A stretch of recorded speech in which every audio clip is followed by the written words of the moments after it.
नमस्कार, ANB news देख रहे हैं आप और मैं हूं आपके साथ हितेंद्र। देश भर में लॉकडाउन का तीसरा चरण 17 मई को खत्म हो रहा है।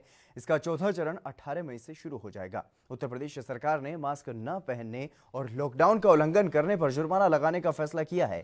प्रमुख स्वास्थ्य सचिव अमित मोहन प्रसाद ने इसकी जानकारी देते हुए बताया कि मास्क न लगाने या मुंह ढककर न निकलने पर 500 रुपये तक और लॉकडाउन का उल्लंघन करने पर 1000 रुपये तक की पेनल्टी देनी पड़ेगी। प्रमुख स्वास्थ्य सचिव ने बताया कि प्रदेश में मास्क लगाकर न निकलने पर पहली और दूसरी बार 100 रुपये और तीसरी बार 500 रुपये का जुर्माना देना होगा। वहीं लॉकडाउन का उल्लंघन कर घर से बाहर निकलने पर पहली बार 100 रुपये से लेकर 500 रुपये तक का जुर्माना देना पड़ेगा और दूसरी बार उल्लंघन करने पर 500 से 1000 रुपये का जुर्माना भरना पड़ सकता है।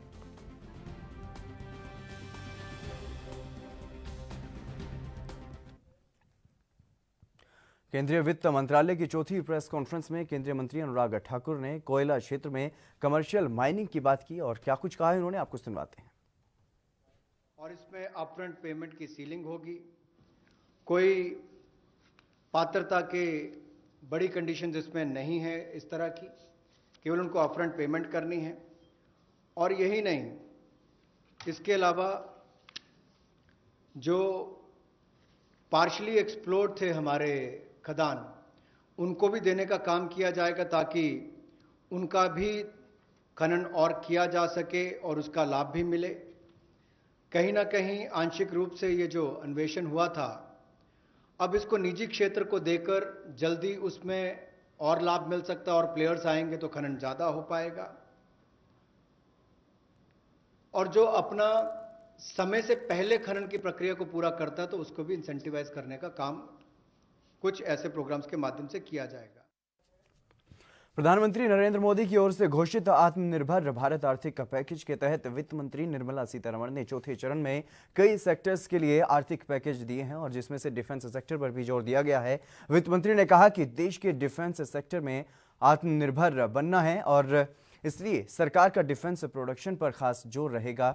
डिफेंस सेक्टर में मेक इन इंडिया पर फोकस किया जाएगा। इसी को लेकर के DRDO के वैज्ञानिक रवि कुमार गुप्ता और UPM RK सिंह ने भी प्रतिक्रिया दी है। मैं समझता हूं कि ये अनाउंसमेंट कि कुछ आइटम्स की लिस्ट को ऐसी लिस्ट में रखा जाएगा कि वो आइटम इंपोर्ट के लिए, आयात के लिए बैंड होंगे, ये एक मील का पत्थर साबित होगा हमारे देश के लिए, देश की आत्मनिर्भरता के लिए और इकोनॉमिक डेवलपमेंट के लिए। मेरा ये मानना है कि हमारा देश पूरी तरह सक्षम है, हमेशा से रहा है। हम सब कुछ चीज़ें बना सकते थे, लेकिन कुछ लोगों को हमेशा आयात का शौक़ रहा है और वो आयात पर देश को ऐसा निर्भर बना के रखा है कि हम दशकों से भारत को आयात पर निर्भर ही नहीं रहना पड़ा, किंतु पूरे विश्व में सबसे अधिक हथियार आयात करने वाला देश बनना पड़ा, जो कि बड़े शर्म की बात है। अब जब हमारी प्राइवेट इंडस्ट्रीज को पहले तो अलाउ नहीं किया गया था, 2001 से पहले प्राइवेट इंडस्ट्री को डिफेंस में हाथ नहीं लगाने देते थे। आज प्राइवेट सेक्टर इंडस्ट्रीज 20 साल के अंदर आप देखिए कहाँ से कहाँ पहुँच गई है। अब जब ये मार्केट उनके विदेशियों के लिए बंद हो जाएगा तो हमारे देश की इंडस्ट्री को बढ़ावा मिलेगा। मैं समझता हूं कि पिछले एक दशक में यह सबसे बड़ा रिफॉर्म है। अभी तक हम लोग पावर सेक्टर में कंज्यूमर राइट्स को रिकॉग्नाइज नहीं करते थे, इसमें ये हम रिकॉग्नाइज कर रहे हैं। इसमें हम यह कह रहे हैं कि 24 घंटा पावर सप्लाई कंज्यूमर का अधिकार है। किसी भी डिस्ट्रीब्यूशन कंपनी को यह अधिकार नहीं है कि अकारण ही वो लोड शेडिंग करे। अगर वो अकारण लोड शेडिंग करेगा तो उसको पेनल्टी देना होगा। ये व्यवस्था हम कर रहे हैं। कंज्यूमर का अधिकार है। कंज्यूमर का अधिकार है कि जो भी सर्विस है उसको टाइमली मिले, उसका हम इसमें प्रावधान कर रहे हैं और टाइम लिमिट सेट करने का प्रावधान कर रहे हैं और उसके अनुसार नहीं होगा तो हम पेनल्टी का प्रावधान कर रहे हैं। कंज्यूमर को अधिकार है कि जो टैरिफ है, ये बिजली का जो बिल है, वो अकारण ही बहुत अधिक नहीं हो, यानी कि जो कॉस्ट ऑफ सप्लाई है उस पर और वो मार्जिन वो होना चाहिए। निर्मला सीतारमण ने प्रेस कॉन्फ्रेंस के दौरान कहा कि सरकार ऐसे हथियार, वस्तुओं, स्पेयर्स को नोटिफाई करेगी जिसमें आयात को बैन किया जाएगा और उनकी स्वदेशी आपूर्ति की जाएगी। साथ ही रक्षा उत्पादन में FDI की सीमा 49% से बढ़ाकर के 74% कर दी गई है। इस पर लेफ्टिनेंट जनरल विनोद भाटिया ने क्या कुछ कहा है, आपको सुनाते हैं। The policy reforms announced by the finance minister will definitely give an acceleration to India self-reliance and defense manufacturing, a need which is long overdue, and it is a must, it's an imperative that India is self-reliant in the defense sector. Our imports are one of the highest in the world. We're the second largest importer of weapons and equipment and military platforms.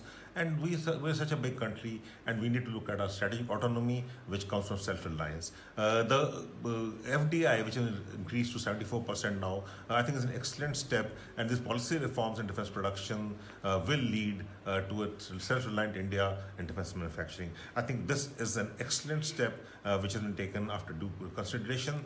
And in the post-COVID-19 emerging world order, India has to be a major player, and to be a major player, a global leader, India has to ensure that it is self-reliant in the military field, and we are militarily equipment-wise self-reliant and not the second largest importer as of today.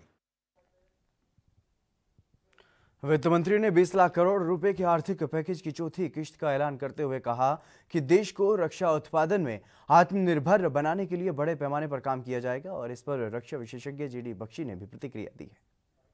देखिए, श्रीमती निर्मला सीतारमण ने आज कुछ announcements की हैं defence sector को लेके, जिनमें मुख्तलिफ है कि जो एफडीआई जो पहले 49% तक सीमित था, अब वो 74% कर दिया गया है, क्योंकि 49% पे एक भी कंपनी नहीं आई, तो अब जो उसको 74% बढ़ा दिया गया है, और उम्मीद है कि इस फिगर के साथ काफ़ी सारी फॉरेन डिफेंस फर्म्स जो हैं, ओरिजिनल इक्विपमेंट मैन्युफैक्चरर्स, वो भारतवर्ष में आएंगे। नंबर 1। नंबर 2, एक लिस्ट वाइज आइटम्स पे इंपोर्ट का बैन लगाया जाएगा। वो लिस्ट जो है वो हर साल अपडेट की जाएगी, और हमें उम्मीद है कि इसके ऊपर अब कार्रवाई होगी, और खासकर जो स्पेयर्स हैं उनके ऊपर भी बाहर से आने से बैन लग जाएगा, ताकि हमारे जो लोकल फर्म्स हैं वो उसको प्रोड्यूस कर सके। हरियाणा के सीएम मनोहर लाल खट्टर ने केंद्रीय राहत पैकेज की सराहना की है, और सीएम ने कहा कि पीएम मोदी ने आत्मनिर्भर भारत को ध्यान में रखकर इस पैकेज की घोषणा की है। प्रधानमंत्री जी ने अभी 3 दिन पहले देश के लिए एक बहुत बड़ा आर्थिक पैकेज इसकी घोषणा की है, और वो घोषणा अपने देश को आत्मनिर्भर करने के लिए, अर्थात आत्मनिर्भर भारत, इस बात को ध्यान में रख करके ही की गई है। आपको ध्यान में होगा कि जब हम लोगों ने बजट बनाया था, बजट से पूर्व मैंने 4 शब्दों का उल्लेख किया था: शिक्षा, स्वास्थ्य, सुरक्षा और स्वावलंबन। हम अभी यदि स्वावलंबन की बात करें तो उसी स्वावलंबन की ओर भारत के प्रधानमंत्री, हमारे प्रिय नेता श्री नरेंद्र मोदी जी ने इस ओर उल्लेखित एक जो अपना फैसला किया है, 20 लाख करोड़ रुपए का आर्थिक पैकेज। और इस पैकेज की लगातार जानकारी हमारी वित्त मंत्री श्रीमती निर्मला सीतारमण वो हमको लगातार दे रही हैं। आज भी उन्होंने कुछ बातों पर चर्चा की है। उसमें हमारे लिए जो महत्वपूर्ण है वो है हमारा कृषि, हमारा मजदूर, हमारा छोटा उद्योगपति अर्थात एमएसएमई का जो उद्योगपति है, हमारा छोटा दुकानदार, रेडी फड़ी वाले व्यक्ति, हमारे सामान्य नागरिक, इनकी सबकी जो चिंता है वो उस 20 लाख करोड़ के पैकेज में निश्चित रूप से एक प्रकार से उनका हल निकालने के लिए बहुत से प्रावधान इसमें किए गए हैं। यदि मैं कृषि की बात करता हूं तो हमारे किसान जो एक प्रकार की घोषणाएं की गई हैं सारे देश भर के लिए 3.5 लाख करोड़ रुपए की, और ये एक घोषणा इसके अंदर की गई है। इसमें हमको लगता है कि हजारों करोड़ रुपए का योगदान इसमें निश्चित रूप से हमारे लिए भी होगा, और हम अपने प्रदेश के किसानों को भी उनका लाभ पहुंचा सकेंगे। वित्त मंत्री निर्मला सीतारमण की तरफ से आर्थिक पैकेज की किश्तों की घोषणाएं की जा रही हैं। इन घोषणाओं के तहत बिहार राज्य को क्या फायदा मिलेगा, इस पर जेडीयू नेता केसी त्यागी ने अपनी राय रखी है। बिहार में देश का लगभग 90% से अधिक मखाना पैदा होता है। मखाना उद्योग में अन्य फसलों के मुकाबले में ज़्यादा संभावनाएं हैं फूड प्रोसेसिंग की भी। वहाँ पे मछली पालन का बड़ा भारी केंद्र है, इसलिए जो तात्कालिक रिलीफ हैं उनसे लाभान्वित बिहार हो सकता है। वित्त मंत्री ने कोयला क्षेत्र में सरकार का एकाधिकार समाप्त करते हुए इसे निजी सेक्टर के लिए भी खोलने की घोषणा की है। बिहार के उप मुख्यमंत्री सुशील कुमार मोदी ने इस पर क्या कुछ कहा है, आपको सुनवाते हैं। देखिए, जो 20 लाख करोड़ का पैकेज की घोषणा की थी आदरणीय प्रधानमंत्री जी ने, उसके चौथे चरण में जो कोर सेक्टर है भारत का, coal, mines, minerals, aerospace, aircraft, airport, बिजली की जो टैरिफ पॉलिसीज में व्यापक सुधार का ऐलान किया है। और देखिए, कोयले के क्षेत्र में सबसे बड़ा ऐलान हुआ है कि अब निजी क्षेत्र के लोग भी, कोई भी व्यक्ति अगर चाहे तो बिना किसी शर्त के और वो कोल के ऑक्शन में भाग ले सकता है और वो चाहे तो कोयला बेच सकता। अभी तक केवल जो स्टील कंपनियां थी या जो बिजली कंपनियां थी वो कैप्टिव पावर, जो कैप्टिव कोल माइंस के रूप में इस्तेमाल करने का या उनको भाग लेने का अधिकार था। अब कोई भी निजी क्षेत्र का व्यक्ति भी और सीधे उसके अंदर बोली के अंदर और भाग ले सकता है। और इतना ही नहीं, तो वो अगर चाहे तो कोई ऐसी खदान हो जो आंशिक रूप से ही जिसका उपयोग किया गया हो, तो उसके अंदर भी वो भी उसको दिया जा सकता है। कांग्रेस के पूर्व अध्यक्ष राहुल गांधी ने प्रवासी मजदूरों से मुलाकात की है। कांग्रेस नेता ने दिल्ली के सुखदेव विहार फ्लाईओवर के पास मजदूरों से मुलाकात की। राहुल गांधी ने फुटपाथ पर बैठकर उनसे बातचीत की और उनकी समस्याएं जानी। उन्होंने भारतीय युवा कांग्रेस और दिल्ली प्रदेश कांग्रेस कमेटी के दिल्ली में फंसे हुए प्रवासी मजदूरों की सुरक्षित घर वापसी की व्यवस्था करने के लिए कहा है।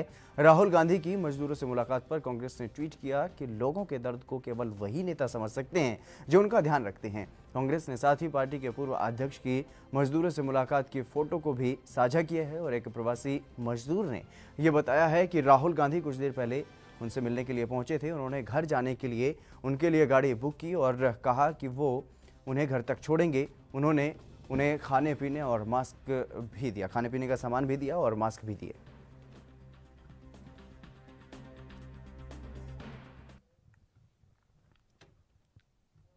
कोविड-19 की इस जंग में सरकार द्वारा दिए गए पैकेज पर कांग्रेस नेता राहुल गांधी के बयान को जायज ठहराते हुए कांग्रेस नेता राशिद अलवी ने कहा है कि सरकार लोगों को बड़े बड़े सपने दिखा रही है। और क्या कुछ कहा है उन्होंने, आपको सुनवाते हैं। देखिए, सरकार बड़े बड़े सपने दिखा रही है। 20 लाख करोड़ का पैकेज दे रही है। किसानों को इंफ्रास्ट्रक्चर के लिए 1 लाख करोड़ रुपए दे रही है। इससे फायदा क्या हो रहा है? अगर ये 1 लाख करोड़ रुपया ईमानदारी के साथ देश के मजदूर और किसानों में बंट जाए तो उनकी समस्या का समाधान हो जाए। राहुल जी ने बिल्कुल ठीक कहा है। आज गरीब आदमी को, मजदूर को, किसान को कैश की जरूरत है, सपनों की जरूरत नहीं। पंजाब के सीएम कैप्टन अमरिंदर सिंह ने राज्य की जनता को संबोधित किया और इस दौरान उन्होंने बड़ा ऐलान किया है। उन्होंने कहा कि प्रदेश में 18 मई से सभी दुकानें खोलने की इजाजत दी जाएगी। दुकान होनी और कुछ छोटा जो कम होना है, ਅਸੀਂ ਇਹਦਾ ਅਗਲੇ 2 ਦਿਨਾਂ ਦੇ ਵਿੱਚ ਤੁਹਾਨੂੰ ਪੂਰਾ ਇਹਦਾ ਕੱਢ ਕੇ ਦੇਵਾਂਗੇ। ਅਸੀਂ ਵੱਧ ਤੋਂ ਵੱਧ ਤੁਹਾਡੇ ਛੋਟੇ ਬਿਜ਼ਨੈਸਸ ਜਿਹੜੀਆਂ ਨੇ, ਤੁਹਾਡੇ ਦੁਕਾਨਾਂ ਨੇ, ਉਹ 18 ਤਰੀਕ ਨੂੰ ਤੁਹਾਨੂੰ ਪਤਾ ਹੈ ਸਾਡਾ ਲੋਕਡਾਊਨ, ਇਹ ਪਹਿਲਾ ਨੰਬਰ 3 ਲੋਕਡਾਊਨ ਖਤਮ ਹੋ ਰਿਹਾ ਔਰ ਉਸ ਤੋਂ ਬਾਅਦ ਆਪਾਂ ਨੇ ਫੈਸਲਾ ਕਰਨਾ ਹੈ ਚੌਥੇ ਲੋਕਡਾਊਨ ਦਾ। ਲੇਕਿਨ 18 ਤਰੀਕ ਨੂੰ ਮੈਂ ਤੁਹਾਡੀਆਂ ਵੱਧ ਤੋਂ ਵੱਧ ਦੁਕਾਨਾਂ ਔਰ ਬਿਜ਼ਨੈਸਸ ਤੁਹਾਡਾ ਖੋਲਾਂਗਾ ਜਿੱਥੇ ਕੰਟੇਨਮੈਂਟ ਏਰੀਆਜ਼। ਹੁਣ ਮੈਨੂੰ ਇਹ ਰੈੱਡ, ਔਰੇਂਜ ਤੇ ਹਰਾ, ਇਹ ਜਿਹੜਾ ਲਾਲ, ਕੇਸਰੀ ਤੇ ਹਰਾ ਜਿਹੜੇ ਰੰਗ ਰੱਖੇ ਨੇ, ਮੈਂ ਇਹਦੇ ਨਾਲ ਕੋਈ ਸਹਿਮਤ ਨਹੀਂ। ਮੈਂ ਪ੍ਰਾਈਮ ਮਿਨਿਸਟਰ ਸਾਹਿਬ ਨੂੰ ਵੀ ਕਿਹਾ ਸੀ ਉਸ ਦਿਨ ਬੋਲਦੇ ਹੋਏ ਕਿ ਇਹ ਗੱਲਾਂ ਮੈਨੂੰ ਨਹੀਂ ਪਤਾ, ਇਹ ਸਾਨੂੰ ਪਤਾ ਹੈ ਪੰਜਾਬ ਦੇ ਵਿੱਚ ਕੀ ਹਾਲਾਤ ਨੇ, ਚੀਫ ਮਿਨਿਸਟਰ ਹੋਰ ਸੂਬਿਆਂ ਨੂੰ ਪਤਾ ਹੈ। ਸਾਨੂੰ ਸਾਡੇ ਤੇ ਛੱਡੋ ਕਿ ਅਸੀਂ ਕੀ ਕਰਾਂਗੇ। ਤੇ ਅਸੀਂ ਹੁਣ ਰੱਖਾਂਗੇ ਕਨਫਾਈਨਮੈਂਟ ਜ਼ੋਨ ਜਾਂ ਨਾਨ ਕਨਫਾਈਨਮੈਂਟ ਜ਼ੋਨ।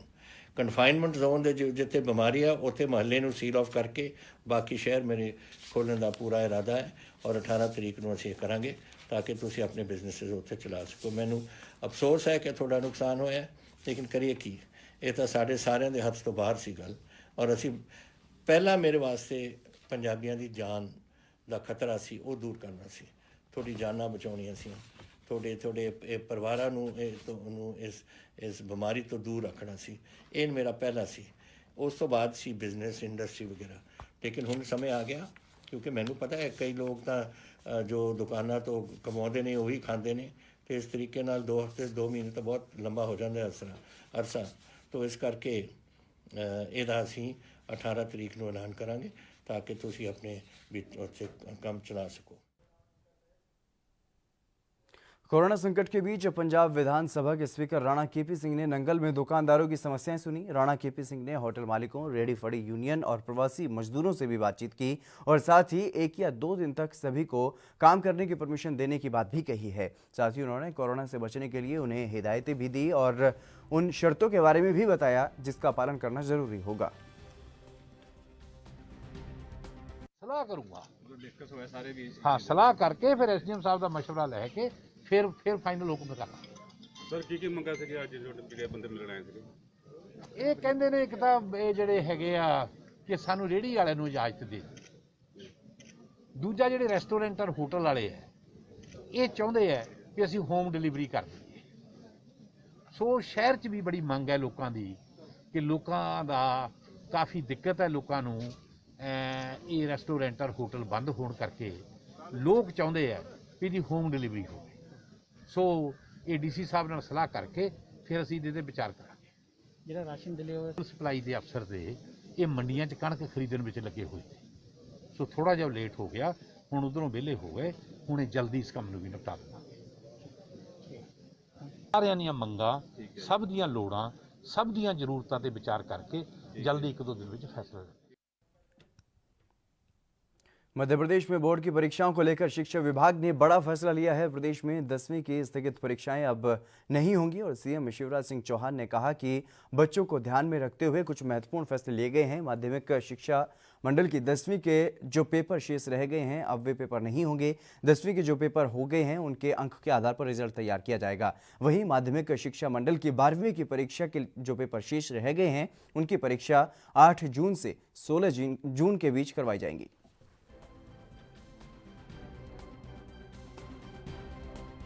बच्चों के भविष्य को ध्यान में रखते हुए अनेकों महत्वपूर्ण फैसले किए हैं।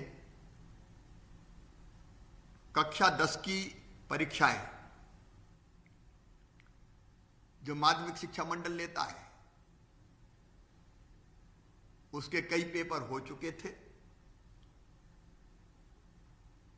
जो शेष बचे पेपर है, जो शेष बचे विषय हैं उनकी परीक्षा अब नहीं ली जाएगी। जिन विषयों की परीक्षा हो चुकी है उन्हीं विषयों के अंक के आधार पर मेरिट लिस्ट घोषित की जाएगी और जो विषय बचे हैं उनके सामने केवल पास लिखा जाएगा।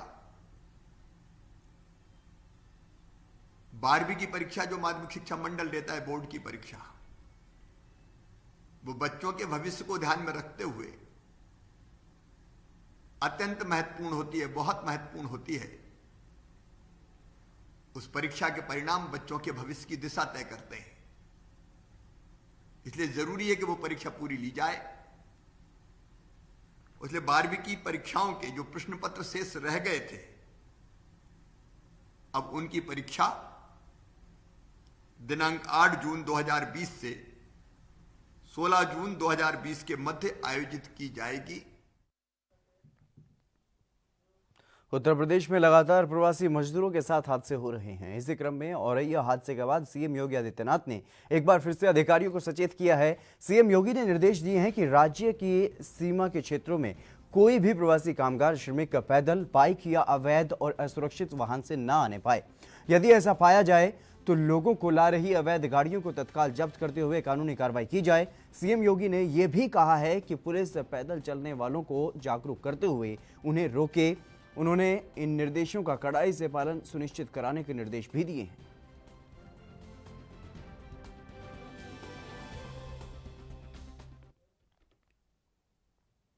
यूपी के सीएम को पत्र लिखकर कांग्रेस की ओर से 1000 बस चलाने के प्रस्ताव पर उत्तर प्रदेश सरकार में मंत्री श्रीकांत शर्मा ने कहा कि हम कांग्रेस नेताओं से निवेदन करते हैं कि अगर कांग्रेस मजदूरों की मदद करना चाहती है तो पंजाब और महाराष्ट्र में जो उत्तर प्रदेश के लोग हैं उनकी मदद करे और सियासत ना करे।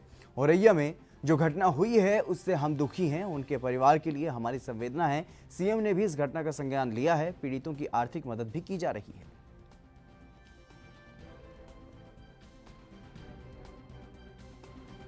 देखिए, औरैया में जो दुर्घटना हुई है उससे हम सब लोग बहुत व्यथित हैं और ईश्वर से प्रार्थना कर रहे हैं कि जो लोग घायल हैं वो अतिशीघ्र जल्दी स्वस्थ हों और जो लोग हमारे बीच में नहीं हैं उनके परिवारों के प्रति हमारी गहरी संवेदना है। माननीय मुख्यमंत्री जी ने इस घटना का अविलंब संज्ञान लिया और संवेदना भी प्रकट की है और आर्थिक मदद भी उन लोगों को हमारी सरकार की तरफ से की जा रही है। हम कांग्रेस के लोगों से विनती करते हैं कि मजदूरों की मजबूरी पर राजनीति न करें, सियासत न करें। अगर वो मजदूरों को ईमानदारी से मदद करना चाहते हैं तो कांग्रेस पंजाब और महाराष्ट्र में जो उत्तर प्रदेश के लोग हैं उनकी मदद करें और सियासत ना करें। अगर जितनी संवेदनशीलता के साथ बहन प्रियंका रॉबर्ट वाड्रा ने जो पत्र लिखा है, इतनी संवेदनशीलता अगर वो पंजाब में दिखाती, राजस्थान में दिखाती तो इस भीषण दुर्घटना से बचा जा सकता था। ये लोग राजस्थान से आ रहे हैं, पंजाब से वाया दिल्ली आ रहे हैं, तो जो आप बस लगाना चाहती हैं, हमारी आपसे प्रार्थना है कि आप निश्चित रूप से आपका दिल जो है मजदूरों के लिए पसीज रहा है, लेकिन इसकी थोड़ी अगर इसको थोड़ा बहुत अगर आप राजस्थान में और महाराष्ट्र में और पंजाब में अगर ये जो आपका दिल धड़क रहा है मजदूरों के लिए जो आप कर रही हैं वो अच्छी बात है, लेकिन अगर वहां बस लगा दें, उनकी मदद करें तो मैं मानता हूं कि ईमानदारी से मजदूरों की मदद होगी, सियासत ना करें। उत्तर प्रदेश सरकार पूरी निष्ठा से, ईमानदारी से आदरणीय प्रधानमंत्री जी के नेतृत्व में हमारे जो मजदूर भाई हैं उनको लाने का हम लोग प्रयास कर रहे हैं। 450 से ज्यादा ट्रेन अभी तक हमारे राज्य में आ गई हैं। 11,500 से ज्यादा बसेस हमारे यहाँ लगी हैं उन मजदूरों के उनके घरों तक पहुंचाने के लिए। तो हम 15 लाख श्रमिक हमारे प्रदेश में हमारा आ चुका है, उसके घर तक उसको पहुंचाने का हमने काम किया है। तो मेहरबानी करके कांग्रेस के मित्र मजदूरों की मजबूरी पर सियासत ना करें। अगर ईमानदारी से वो उनको मदद करना चाहते हैं तो जो बस बहन प्रियंका रॉबर्ट वाड्रा उत्तर प्रदेश के लिए देना चाहती हैं वो बसेस राजस्थान को दे दें, पंजाब को दे दें और महाराष्ट्र को दे दें। वहीं सर, राहुल गांधी आज रीजनल में आने वाले समय में और बुरी स्थिति होने वाली है, क्या कहेंगे सर? आज संकट काल से पूरा विश्व जूझ रहा है, हमारा देश जूझ रहा है, उत्तर प्रदेश भी जूझ रहा है। आज संकट काल से हम कैसे निकलें, कैसे मदद करें एक दूसरे की, तो ये ऐसा समय है जहां मदद की आवश्यकता है, राजनीति की आवश्यकता नहीं है, लोगों को डराने की आवश्यकता नहीं है। निश्चित रूप से जो सोशल डिस्टेंसिंग की जो बात हुई है, जो शारीरिक दूरी की जो बात हुई है, उसका निश्चित रूप से हम सब लोग अनुपालन करें और मैं मानता हूं कि हम बहुत जल्दी इस संकट काल से बाहर आएंगे। जम्मू कश्मीर के पुलवामा में चौकुरा गांव में आतंकियों की मौजूदगी की सूचना सुरक्षा बलों को मिली थी, जिसके आधार पर तलाशी अभियान चलाया गया। इस दौरान सुरक्षा बलों ने बड़ी मात्रा में हथियार, गोला बारूद और अन्य संदिग्ध सामान भी बरामद किया है। यह संदिग्ध सामान हिजबुल मुजाहिदीन आतंकी संगठन से संबंधित है। माना जा रहा है कि यह हथियार और गोला बारूद किसी बड़े हमले को अंजाम देने के लिए छुपाया गया था।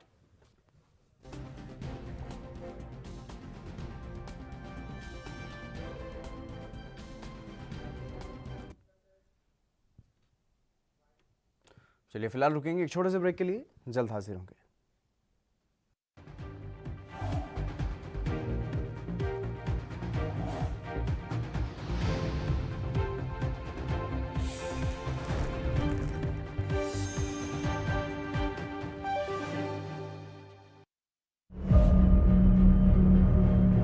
Declaring a public health emergency of international concern over the global outbreak of novel coronavirus. Corona virus के कारण भारत की कोरोना वायरस से जंग। आपको चाहिए पूरी जानकारी के लिए भरोसेमंद जरिया।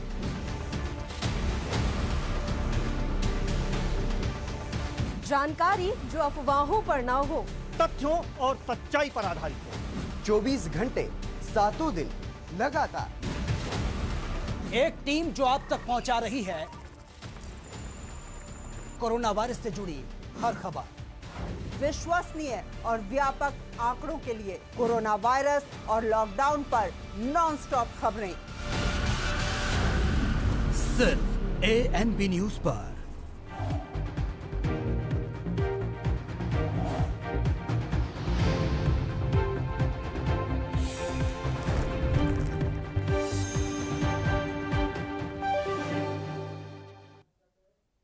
ब्रेक के बाद एक बार फिर से आप सभी का स्वागत है। खबरों में आगे बढ़ेंगे। औरैया में शनिवार की सुबह एक दर्दनाक सड़क हादसा हुआ और 24 मजदूरों की मौत हो गई। इस दुर्घटना में झारखंड के भी कई मजदूरों की मौत हो गई है और इस हादसे पर सूबे के स्वास्थ्य मंत्री बन्ना गुप्ता ने संवेदनाएं व्यक्त करते हुए क्या कुछ कहा है, आपको सुनवाते हैं। निश्चित तौर पर लोग बहुत परेशान हैं। जितने भी हमारे प्रवासी मजदूर हैं वो सारे लोग परेशान हैं और केंद्र सरकार ने अभी वर्तमान में जब हमारे माननीय मुख्यमंत्री जी ने बहुत प्रयास किया तो कुछ ट्रेनों को चलाया, लेकिन फिर अचानक जो है ट्रेनों का आवागमन जो है वो बंद कर दिया गया है और ऐसी परिस्थिति से जो प्रवासी मजदूर हैं वो बहुत विचित्र स्थिति में आ गए हैं। अब वो बहुत ही परेशान हैं और इस कारण कभी आप देखिए रेल के ट्रैक पे जा रहे हैं, बैठ रहे हैं, अब इतने थके मांदे हैं कि बैठते हैं ट्रेन के इंतज़ार में और वहीं नींद आ जाती है, सो जाते हैं, उसी के क्रम में जो है मौत के आगोश में चले जाते हैं। अभी औरैया वाली जो घटना हुई है उसमें भी जो है दुर्घटना में झारखंड के और बिहार के लोग भी उसमें शामिल हैं। मैं मृतक की आत्मा की शांति की कामना करता हूँ और जो भी हमारे राज्य के प्रवासी हैं उनको जो विधि सम्मत हम मुआवजा देते हैं उसमें हम प्रयास करेंगे कि औरैया हादसे पर केंद्र और योगी सरकार को आड़े हाथों लेते हुए कांग्रेस नेता अधीर रंजन चौधरी ने क्या कुछ कहा है, आपको सुनवाते हैं। फिर एक दर्दनाक हादसा, अब तक 26 मजदूरों की मौत सड़कों पर चलते चलते, कभी गाड़ी पे सवार होते। और ये कोई नई बात नहीं है। लॉकडाउन के उपरांत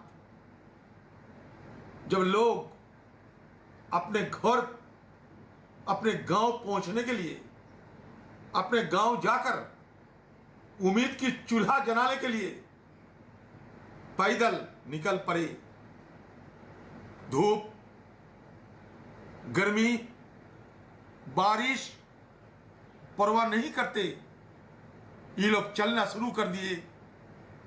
अपना गांव जाना है, घर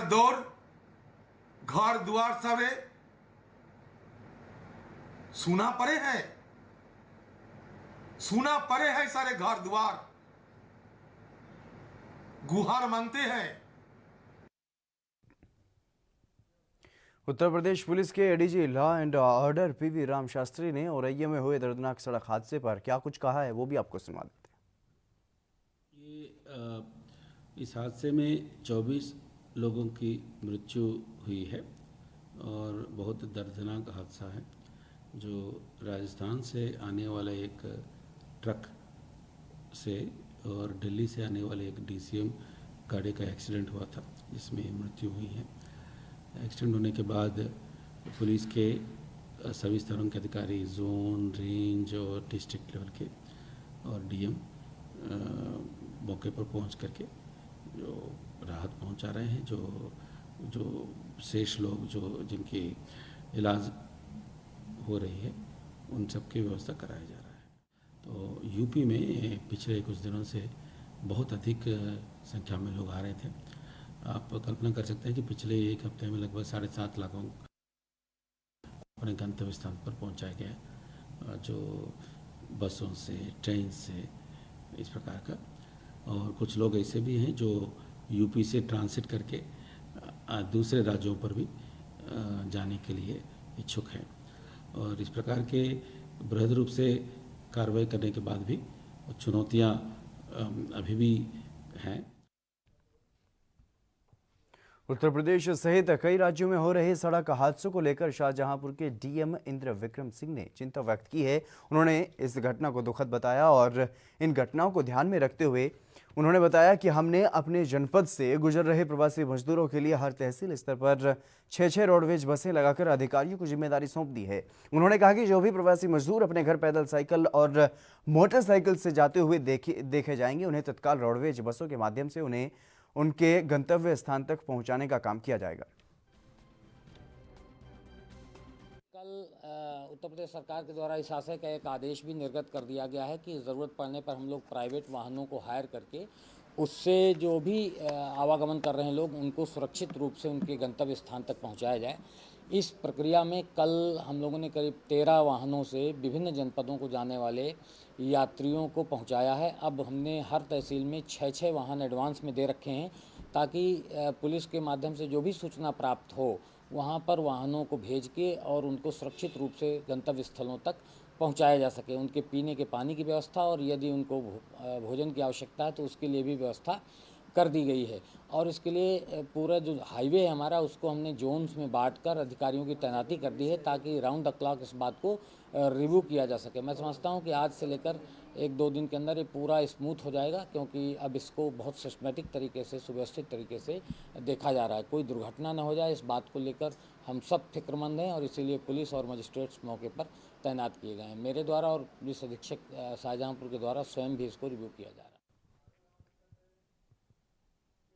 आरजेडी के छात्र नेता मनोज यादव की रोहतास में हत्या कर दी गई। रोहतास जिले के दिनारा थाना क्षेत्र के कैथहर में ये वारदात हुई है और मृतक मनोज यादव बक्सर जिले के राजपुर प्रखंड के अंतर्गत पानापुर के निवासी था और पहले तो ऐसा लगा कि सड़क दुर्घटना में मनोज की मौत हुई है, लेकिन शव देखने के बाद परिजनों ने स्पष्ट किया कि गोली मारकर उसकी हत्या की गई है। बता दें कि ये इलाका रोहतास और बक्सर का सीमावर्ती क्षेत्र है। रात में वो बाइक से अपने घर से निकला था और फिर खबर आई कि मनोज की गोली मार करके हत्या कर दी गई है। सूचना पर पहुंची पुलिस ने मनोज के शव को अपने कब्जे में लेकर पोस्टमार्टम के लिए सासाराम के सदर अस्पताल भेजा और इस वारदात को क्यों अंजाम दिया गया, इस संबंध में पुलिस छानबीन कर रही है।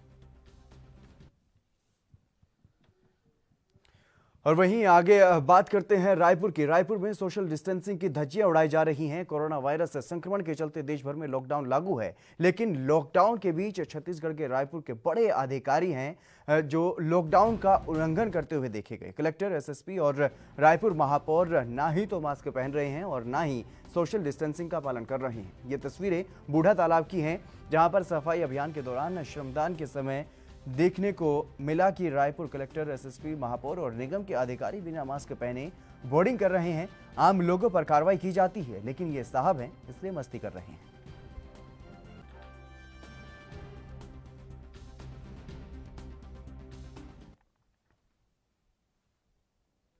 हरियाणा के पंचकूला में एक पिता ही अपनी बेटी को कई महीनों से दरिंदगी का शिकार बना रहा था। बेटी मंदबुद्धि है, इसलिए वो इस बात को किसी को बता भी नहीं पाई। मामले का खुलासा तब हुआ जब वो गर्भवती हो गई और उसने एक मृतक बच्चे को भी जन्म दे दिया। पिता से जब इस बारे में सख्ती से पूछताछ की गई तो उसने अपना जुर्म भी कबूल कर लिया है और इसके बाद पुलिस ने आरोपी को गिरफ्तार कर लिया है। गिरफ्तार किए गए आरोपी को पुलिस ने कोर्ट में पेश किया, जहां से कोर्ट ने आरोपी को 14 दिनों की न्यायिक हिरासत में भेज दिया है।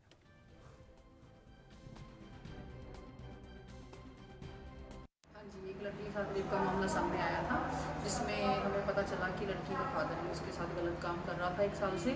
हमने एफआईआर रजिस्टर करके और उसके फादर को भी अरेस्ट कर लिया गया है और जिसमें हमने उसे जुडिशियल कस्टडी में भेज दिया है। कोरोना महामारी का कहर हर तरफ बढ़ता जा रहा है, लेकिन कुछ लोग इससे बचने के लिए नए नए उपाय ढूंढ रहे हैं और कुछ समाज का भला करने का काम भी कर रहे हैं। पंजाब के मुक्तसर में पुलिस थाने में एक सैनिटाइजेशन मशीन दी गई है। मशीन बनाने वाले ने कोरोना के खिलाफ जंग में अपना योगदान दिया है। मशीन बनाने वाले युवा सौरभ गिरधर की पुलिस अधिकारी ने भी तारीफ की है। सर आइडिया आने का रीज़न ये है भी जी नॉर्मली हाथ सैनिटाइज करने वाला लीवर पंप छोटा होंदा है, मैनुअली जिन्हों आप यूज़ करते हैं प्रेस करके, तो वो तो आइडिया है क्योंकि ये जी चीज़ मैनुअली ऑपरेट कर सकती क्यों ना वो ऑटोमैटिक ऑपरेट करे। तो वो अकॉर्डिंग फिर मैं 5-7 दिन लाए, आपदा स्टडी किया तो इनू बनाना शुरू किया ਤੇ ਉਹਦੇ ਨਾਲ ਫਿਰ ਇਹ ਆਟੋਮੈਟਿਕ ਮਸ਼ੀਨ ਆਪਰੇਟ ਕਰਤੀ ਜਿਹਦੇ ਨਾਲ ਪੂਰੀ ਬਾਡੀ ਸੈਨੀਟਾਈਜ਼ ਹੁੰਦੀ ਹੈ, ਹੈਂਡ ਵੀ ਸੈਨੀਟਾਈਜ਼ ਹੁੰਦੀ ਹੈ, ਤੇ ਆਲ ओवर बॉडी क्लीन करती है। कोरोना वायरस के चलते देश भर में लॉकडाउन लागू है और इसी बीच मजदूर और गरीब लोग सबसे ज़्यादा परेशान हो रहे हैं, लेकिन उनकी मुसीबतें और भी ज़्यादा बढ़ जाती हैं जब उनके साथ कोई बदतमीजी होती है या पुलिस उनकी पिटाई कर देती है। नोएडा में भी कुछ ऐसा ही मामला सामने आया है। यूपी पुलिस का बेरहम चेहरा यहां पर सामने आया है। एक पुलिस वाले ने नोएडा के सेक्टर 19 में राशन के लिए कतार में लगी महिलाओं को लाठी से पीटा। इस घटना का वीडियो भी सामने आया है। वीडियो सोशल मीडिया पर अब तेजी से वायरल हो रहा है। वायरल वीडियो में यह बताया जाता है कि राशन के लिए महिलाएं सुबह 5 बजे से कतार में खड़ी हो गई थी और राशन के लिए लाइन में खड़ी रही सारी महिलाएं गरीब भी हैं।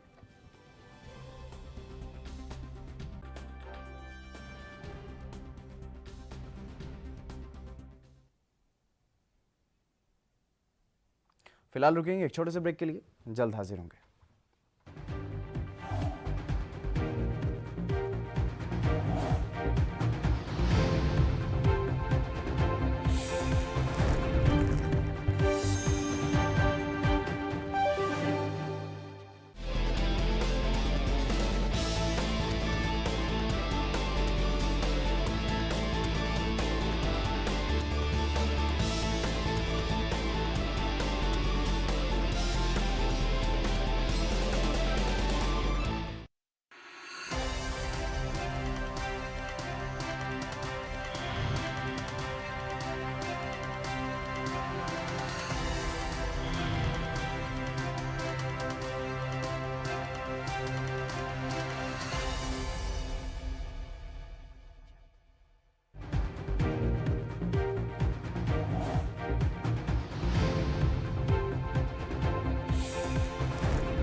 ब्रेक के बाद एक बार फिर से आप सभी का स्वागत है। खबरों में आगे बढ़ेंगे। लॉकडाउन में फंसे प्रवासी मजदूरों का घर वापसी आना बदस्तूर जारी है। यूपी के मथुरा में यमुना एक्सप्रेस वे के रास्ते आ रहे सैकड़ों की संख्या में महिला पुरुष प्रवासी मजदूरों को राया इंटरचेंज पर पुलिस के अफसरों की ओर से रोका गया और उनका ठहराव करवाया गया, जहां स्वास्थ्य विभाग की टीम ने उनके स्वास्थ्य का परीक्षण भी किया और वहीं मजदूरों के खाने पीने की व्यवस्था को लेकर भी पुलिस अफसरों ने पहल की। दरअसल औरैया हादसे में 2 दर्जन प्रवासी मजदूरों की मौत के बाद सरकार भी जाग उठी है और सभी जनपदों के जिला अधिकारियों को निर्देश दे दिए गए हैं कि ऐसे प्रवासी मजदूरों को बस या अन्य साधन से ही घर भेजा जाए। सैकड़ों की तादाद में मजदूर अपने बच्चों के साथ सामान लेकर नोएडा से पैदल चलकर बिहार के साथ साथ यूपी के अन्य जनपदों की ओर भी जा रहे हैं। जब मजदूरों को सरकार की व्यवस्थाओं के बारे में पूछा गया तो उनका कहना यही था कि कोई वाहन नहीं मिला। प्राइवेट वाहन में कुछ दूरी जरूर तय की है, लेकिन मीलों तक पैदल चलकर ही आना पड़ा।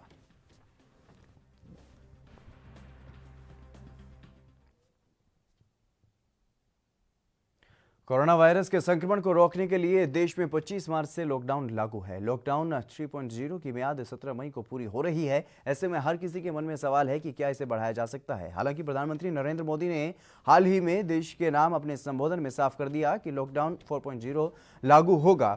इस बीच अब जो जानकारी आ रही है उसके मुताबिक सरकार लॉकडाउन को 2 हफ्ते के लिए और बढ़ा सकती है। ये 31 मई तक लागू रहेगा। लॉकडाउन में क्या रियायतें मिलेंगी, इसकी जानकारी सरकार रविवार को जारी कर सकती है। लॉकडाउन के चौथे चरण में ऑटो, बस और कैब सर्विस को इजाजत मिल सकती है। हालांकि कंटेनमेंट जोन में इन पर पाबंदी जारी रहेगी। वहीं रेड जोन को फिर से परिभाषित किया जाएगा।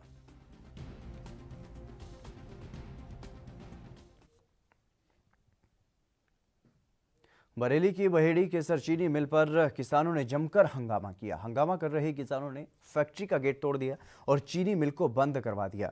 दरअसल कुछ दिन पहले किसानों ने मिल प्रबंधन पर घटतोली का आरोप लगाया था, जिसमें मिल प्रबंधन ने इन आरोपों को बेबुनियाद बताया था। एक बार फिर से किसानों ने मिल प्रबंधन पर गन्ने के घटतोली का आरोप लगाकर जमकर हंगामा किया। वहीं मिल पर आक्रोश कर रहे किसानों ने गेट भी तोड़ दिया, जिससे मिल को चलाने वाले सिस्टम की वायर उखड़ गई, जिसके कारण मिल बंद हो गया। और हंगामा होते देखकर मिल प्रबंधन ने स्थानीय पुलिस को बुलाया। पुलिस ने मौके पर पहुंचकर हंगामा कर रहे किसानों को शांत किया और किसानों की ट्रैक्टर ट्रॉली को सीज करके थाने में लाकर के खड़ा कर दिया।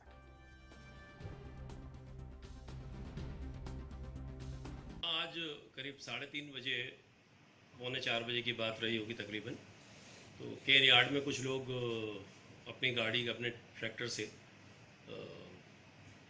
जो गेट के सामने सड़क है आम जन चलने के लिए, उससे रास्ता सड़क उसको लाइन को तोड़ते हुए बिना अपने टोकन के नंबर के गाड़ी को लेके घुसे, ट्रकों को लेके उसको अपनी ट्रैक्टर्स को लेके घुसे। उनको रोका गया तो उन्होंने गाली गलौज करी, जो वहाँ स्टाफ था, और अपनी ट्रैक्टर की टक्कर मार के जो वहाँ मेन बैरियर लगा हुआ है उस बैरियर को तोड़ दिया। बैरियर तोड़ने में प्लान्ड रूप से ही रहा होगा, वरना इतना मजबूत बैरियर नहीं टूट सकता। उसके साथ सारी केबलिंग जो कंप्यूटर की हमारी लाइन लगी हुई है जिससे कि बेब्रिजेस चलते हैं, वो सब डिस्टर्ब हो गई। तो तब से फैक्ट्री बंद हो गई। हम लोगों को जैसी सूचना मिली है वैसे ही पुलिस को हम लोगों ने उसके लिए अनुरोध किया, बताया पुलिस को। पुलिस ने आके वहाँ पे देखा तो जो भी थे लोग वो तो अपने भाग भूग गए। उनकी कुछ गाड़ियाँ थी, उनको पुलिस अपने थाने ले गई है। उसकी जो ट्रैक्टर ट्रॉलीज थी उनको थाने ले गई। कुछ जगहों पर लॉकडाउन में राहत दी गई है तो कुछ जगहों पर अभी भी सख्ती लागू है, लेकिन लॉकडाउन अभी भी जारी है। कोरोना का कहर भी लगातार बढ़ ही रहा है, लेकिन बावजूद इसके अब लोग सड़कों पर आने लगे हैं और दुकानदार भी अपनी दुकानें खोलने लगे हैं। मध्य प्रदेश के होशंगाबाद की ये तस्वीरें निकल कर के सामने आई हैं। उनसे ऐसा ही पता लग रहा है कि यहाँ ना ही तो कोरोना का डर है और ना ही प्रशासन का। कुछ दुकानों के आधे शटर खुले हुए हैं तो बाहर ग्राहक खड़े हुए हैं। इसी समस्या को लेकर जिला प्रशासन भी परेशान है। देखिए, अभी बाज़ार में जो दुकानें खुलने का मामला आ रहा है उसके लिए 8 सदस्यीय एक दल बनाया गया है, जिसके लिए नगरपालिका के कर्मचारी जो भी दुकानें दूध डेयरी और मेडिकल दुकानों के अलावा खुली पाई जा रही हैं उनको सख्ती से बंद भी कराया जा रहा है और उनको समझाइश भी दी जा रही है।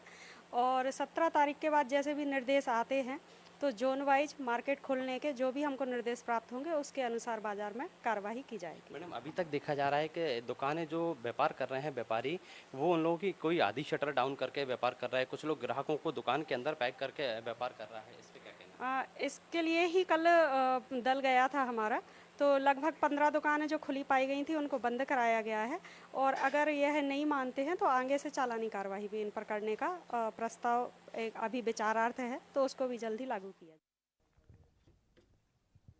फरीदाबाद में कोरोना वायरस को दूर करने के लिए लोगों की रोग प्रतिरोधक क्षमता बढ़ाने की कोशिश की जा रही है। इसी को लेकर हमारी संवाददाता पूजा शर्मा ने हरियाणा के पूर्व मंत्री विपुल गोयल से खास बातचीत भी की है। कोरोना की वैक्सीन अभी तैयार नहीं हुई है, लेकिन संक्रमण को रोका जा सके, लोगों का इम्यून सिस्टम बढ़ाने के लिए एक अनोखा तरीका निकाला गया है। फरीदाबाद में होम्योपैथी के जरिए जो है लोगों का इम्यून सिस्टम बढ़ाने की कवायद शुरू की गई है। पूर्व मंत्री हमारे साथ कैबिनेट मंत्री विपुल गोयल जी मौजूद हैं। किस तरह से योजना बनाई है, कैसे डिस्ट्रीब्यूशन होगा? आज देखिए, आज इस महामारी के वक्त जब लॉकडाउन के अंदर थोड़ी ढील देना बहुत ज़रूरत है कि जिससे उद्योग भी चल सके, लोगों का जीवन भी चल सके, लोगों को किसी तरीके की खान पान की ज़रूरी चीज़ों की असुविधा ना हो, तो उसमें आज हम अपने शरीर की प्रतिरोधक क्षमता बढ़ा कर हम इस बीमारी से निजात पा सकते हैं। तो आयुष मंत्रालय ने इस दवाई को इम्यूनिटी बूस्टर के नाम से चिन्हित किया है, तो इसलिए सभी लोगों तक ये दवाई पहुँचाने का काम किया जा रहा है, जिससे शरीर की प्रतिरोधक क्षमता बढ़ जाएगी इस बीमारी से हम। सर, जो आर्सेनिक टैबलेट तैयार करवाई की गई है, डॉक्टर्स के दिशा निर्देश का हाइजीन का कितना ध्यान डॉक्टर के दिशा निर्देश के द्वारा ये मेडिसिन जो है यहाँ पर बनवाकर डिस्ट्रीब्यूट की जा रही है और इसका हर तरीके से जो भी, क्योंकि जो हाइजीन है एक डॉक्टर प्रिस्क्राइब डॉक्टर ने तैयार करके ये मेडिसिन दी है, तो इसका पूरे तरीके से पालन किया। लॉकडाउन का चौथा चरण शुरू होने वाला है सर, और फरीदाबाद में हालात खराब होते जा रहे हैं। क्या उन लोगों से कहना चाहेंगे जो अनावश्यक रूप से लॉकडाउन को जो है एक राहत समझ रहे हैं? इन लोगों से ये कहूँगा कि ये पिकनिक नहीं है, इसे लोग जो है एक ज़रूरत के लिए खोला गया हुआ, ज़रूरत के लिए ढील दिया गया हुआ काम है।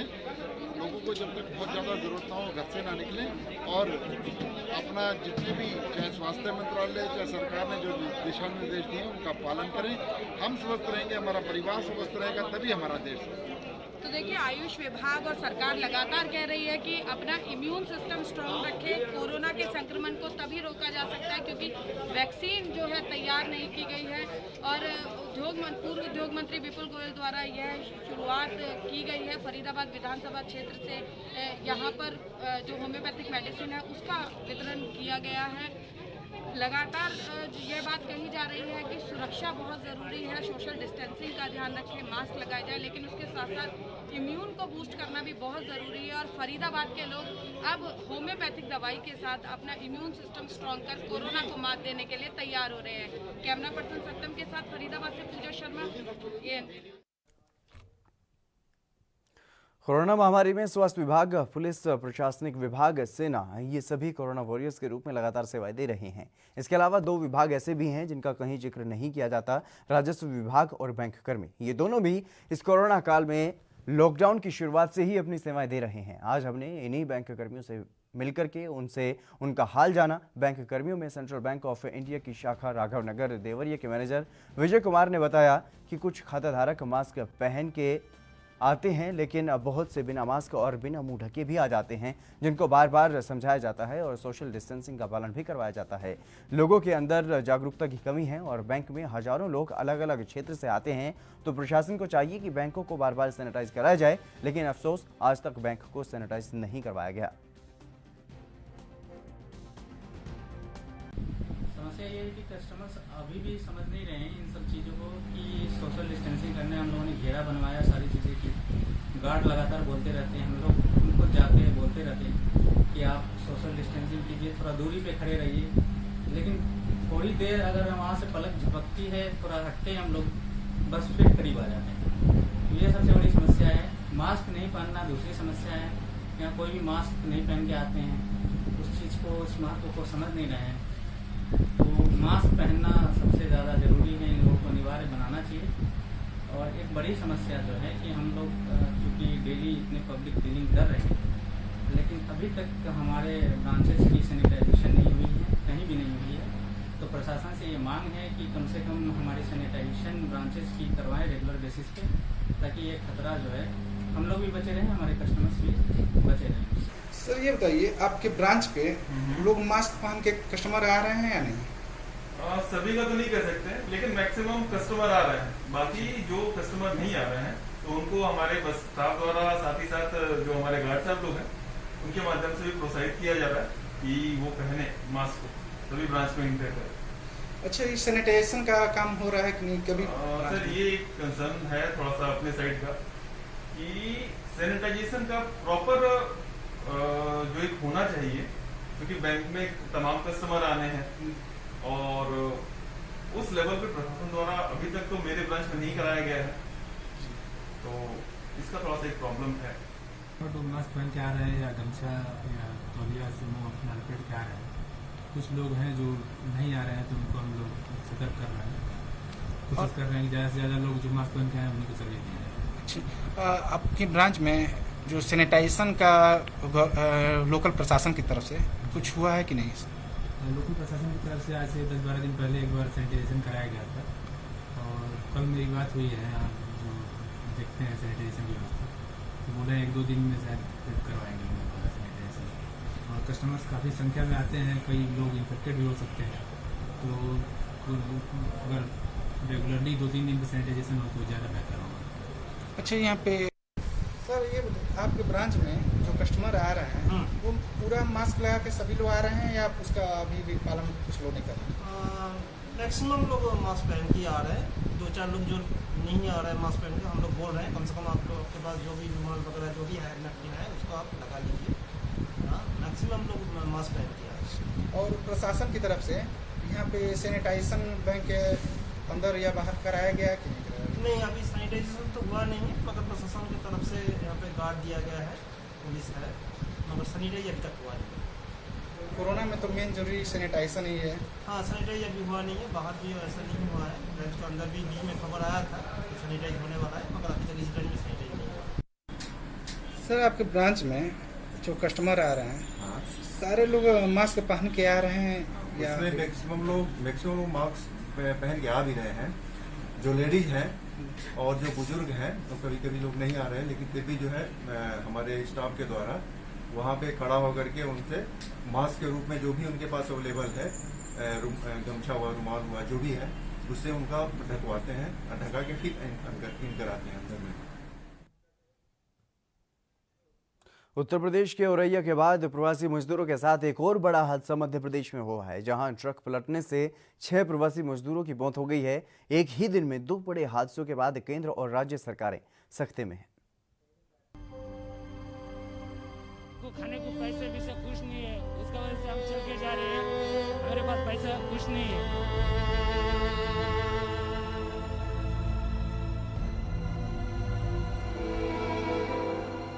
पैसा पानी नहीं है, मोबाइल बेच के खाते पीते हमारा गाँव को हम चले जाएंगे।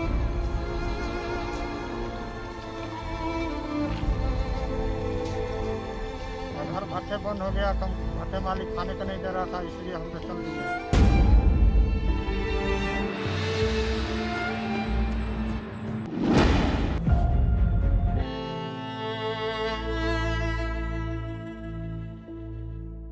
कोरोना वायरस की वजह से राष्ट्रव्यापी लॉकडाउन प्रवासी मजदूरों पर कहर बनकर टूट रहा है। शनिवार की सुबह उत्तर प्रदेश में भयानक हादसे के बाद मध्य प्रदेश से भी एक भीषण सड़क हादसे की तस्वीर सामने आई। इस हादसे में 6 प्रवासी मजदूरों की मौत हो गई। दरअसल सागर कानपुर मार्ग के निवार घाटी सेमरा पुल के पास मजदूरों से भरा ट्रक अनियंत्रित होकर पलट गया। इस हादसे में 16 मजदूर घायल हो गए, जबकि 6 की मौत हो गई। इसके अलावा कुछ घायल मजदूरों की स्थिति गंभीर है। घटना के बाद मौके पर पुलिस और प्रशासनिक अधिकारी पहुंचे और स्थानीय लोगों की मदद से घायलों को स्वास्थ्य केंद्र पहुंचाया गया। बताया जा रहा है कि ज्यादातर मजदूर महाराष्ट्र से बस्ती की ओर जा रहे थे। ये महाराष्ट्र से जो ट्रक जा रहा था ये पलट गया, जिसमें कपड़े के रोल्स थे और इसमें कुछ मजदूर सवार थे। घटना में अभी कुल 4 महिलाएं और 2 पुरुषों की मृत्यु हुई है और बाकी जो 16 अन्य हैं इनका बंडा सामुदायिक स्वास्थ्य केंद्र में इलाज चल रहा है। घटना जो हुई है ये छतरपुर जिला है, किंतु सागर जिले की सीमा के थाने पास पड़ते थे, तो वहाँ पर घटना की सूचना मिलते ही थाना प्रभारी शाहगढ़ और थाना प्रभारी छानबीला अपने बल के साथ पहुँच गए थे और थाना प्रभारी बक्सवाहा भी वहाँ पे आ गए थे और पुलिस बल और आम जनता जो थी वहाँ, इनकी सहायता से मजदूरों को अस्पताल पहुँचाया गया और ट्रक को सीधा कराया गया, जिसके अंदर भी 2 लोग दबे हुए थे।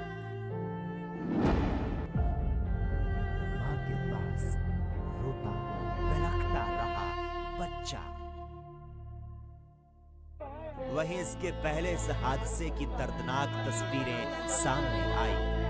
घटनास्थल पर जहां मां का शव पड़ा था, वहीं बच्चे रोते बिलखते दिखाई दिए। ये दर्दनाक तस्वीरें किसी को भी झकझोर कर रख सकती है।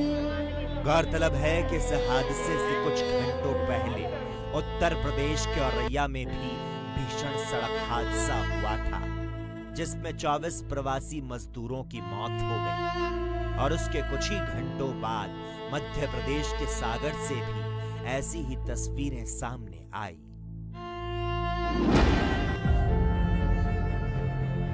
सुबह औरैया में हुआ दर्दनाक हादसा। देश में कोरोना वायरस की वजह से लागू हुए लॉकडाउन के बाद बड़े पैमाने पर प्रवासी मजदूर अपने घरों की तरफ लौट रहे हैं। ट्रेन और बसों की व्यवस्था होने के बावजूद प्रवासी लोग हाईवे पर पैदल, साइकिल, बाइक, रिक्शा या फिर ट्रकों की मदद से अपने गांवों तक पहुंच रहे हैं, जिसके चलते सड़क हादसों में बढ़ोतरी हुई।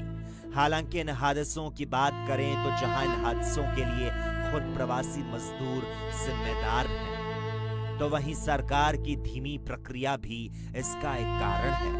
अगर केंद्र और राज्य सरकारें सही समय पर ट्रेनें और बसें चलाती तो शायद आज ये नौबत ना आती।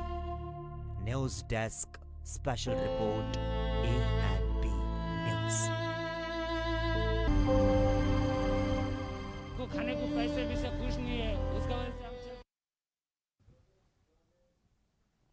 चलिए फिलहाल मेरे साथ खबरों में बस इतना ही। दीजिए इजाजत। नमस्कार।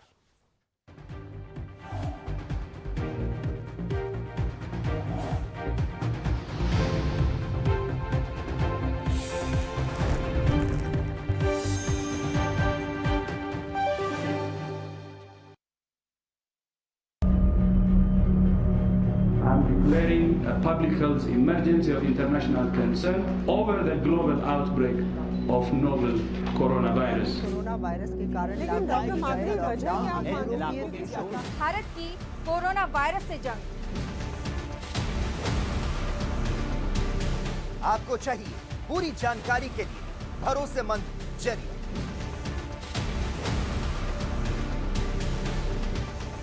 जानकारी जो अफवाहों पर ना हो, तथ्यों और सच्चाई पर आधारित हो। 24 घंटे 7 दिन लगातार एक टीम जो आप तक पहुंचा रही है कोरोना वायरस से जुड़ी हर खबर।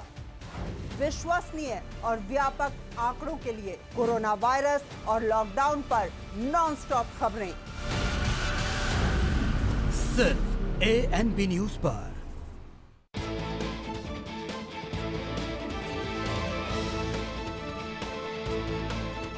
ਸਿਆਸੀ ਲੋਕ ਕਿੰਨੇ ਕੁ ਨੇ ਵਫਾ, ਇਹਨਾਂ ਦੇ ਦਾਅਵਿਆਂ ਅਤੇ ਵਾਅਦਿਆਂ ਦੇ ਵਿੱਚ ਕਿੰਨੀ ਕੁ ਹੈ ਸੱਚਾਈ। ਇਹਨਾਂ ਸਵਾਲਾਂ ਦੇ ਜਵਾਬ ਲੱਭਣ ਦੇ ਲਈ ਦੇਖੋ ਜਗਤਾਰ ਦਾ ਵਾਰ ਹਰ ਐਤਵਾਰ ਸ਼ਾਮੀ 7 ਵਜੇ ਸਿਰਫ ANB ਨਿਊਜ਼ ਤੇ।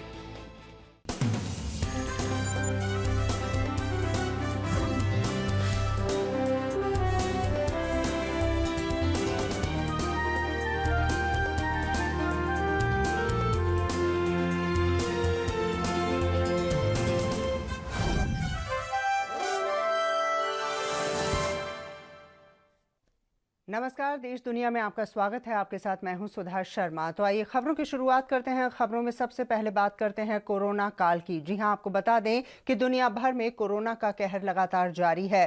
पहले की तुलना में कोरोना घटने की बजाय लगातार बढ़ता जा रहा है। अभी तक पूरी दुनिया में कोरोना के बीमार लोगों की संख्या 45 लाख को पार कर चुकी है। कोरोना से मरने वालों की संख्या 3 लाख से ज्यादा हो चुकी है। पूरी दुनिया की हालत ये है कि अब तक 188 देशों में कोरोना पांव पसार चुका है। कोरोना से सबसे ज्यादा प्रभावित देश अमेरिका है। यहां कुल मिलाकर 85,880 लोगों की मौत हो चुकी है और साथ ही कोरोना के सबसे ज्यादा 14,17,512 मामले दर्ज किए गए हैं। इसके बाद कोरोना के 2,52,245 मामलों के साथ रूस दूसरे नंबर पर है। वहीं 2,34,440 मामलों के साथ ब्रिटेन, 2,29,540 मामलों के साथ स्पेन, ब्रिटेन, इटली, ईरान, ये सब ऐसे देश हैं जहां पर इस महामारी का लगातार प्रकोप देखने को मिल रहा है।